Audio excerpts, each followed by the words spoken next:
नमस्कार, शुभ सकाळ. आज आपण हलवा फिश फ्राय, हलवा फिश करी बनवणार आहोत. तर मी याच्यासाठी घेऊन आली आहे मार्केटमधून हलवा आणि आता आपल्याला स्वच्छ धुवून घ्यायचं आहे 2-3 पाण्यातून. त्याच्यानंतर त्याला मीठ लावायचं आहे, मालवणी मसाला आणि हळद लावून बाजूला ठेवून द्यायचं अर्धा तास.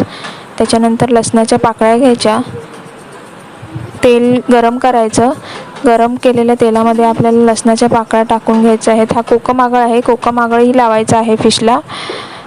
लसणाच्या पाकळ्यांची फोडणी देतो तशा पद्धतीने लसणाच्या पाकळ्या तेलामध्ये टाकायच्या, गरम तेलामध्ये. त्याच्यानंतर आपल्याला एक फिश टाकायचं आहे. फिशला रवा, मालवणी मसाला आणि हळद याने कोटिंग करून घ्यायचं आणि फ्राय करून घ्यायचं. मंद आचेवरती मी सर्व फिश फ्राय करत आहे.